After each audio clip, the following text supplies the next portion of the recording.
хэн байна гэдэг дээр үнэлгээ хий. Дэлхийн зүүн олон улсын байгууллагаас гамшигт төсвөртэй Улаанбаатар төслийг Улаанбаатар хотын 9 дүүргийн 9 хороо болон 9 байгууллагын төвшөнд амжилттай хэрэгжүүлсэний үндсэн дээр гамшигт төсвөртэй хотууд төслийг залгамж болгон хэрэгжүүлэхээр болжээ. За төслийн талаар товч мэдээлэл хүргэх юм.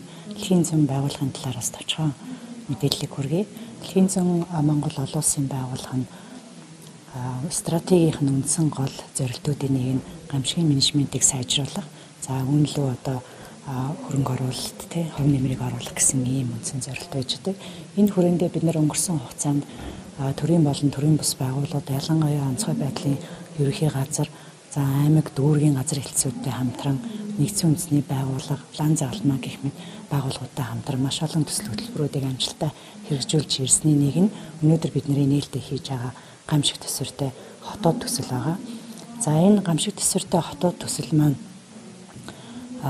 нэгдсэн үндэсний байгууллагаас олон улсын хэмжээнд санаачлан гаргасан хотуудыг гамшиг төсвөртэй болгоё гэсэн энэ санаачлагыг Монгол улсад төвийн дэлгэрүүлэх юм зорилгоор хэрэгжиж байгаа.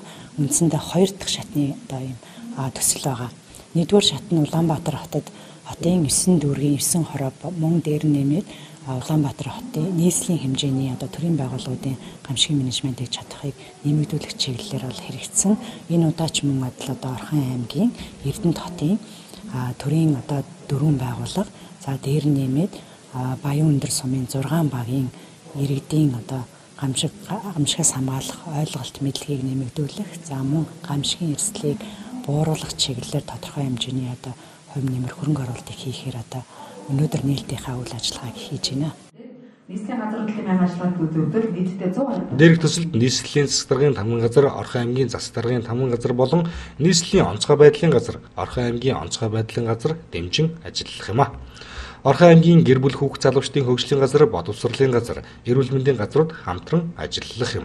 бас боловсруулагдсан байгаа. За энэ олон улсын сандаан тунхаглаж байдаг гамшигын эрсдлийг бууруулах тэр дундаа одоо газар хөдлөлтийн аюулаас үрдсэн сэргийлэх тэмцэх зорилгоор байгуулагдсан.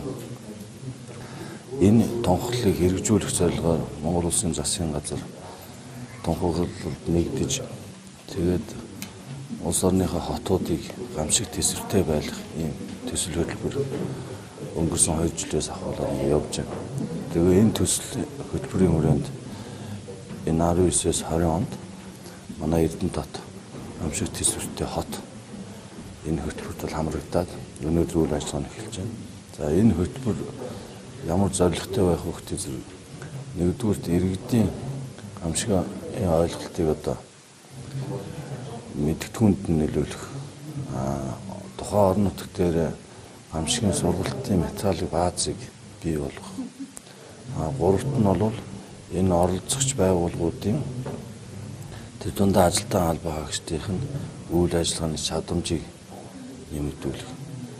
Дөрөвт нь бол сургалт арга зүйн талаас олон улсын байгууллага мэргэжлүүлж ажиллах гэх мэт. Ингээд цааш хөтөлбөр амжилттай хэрэгжүүлэх юм бол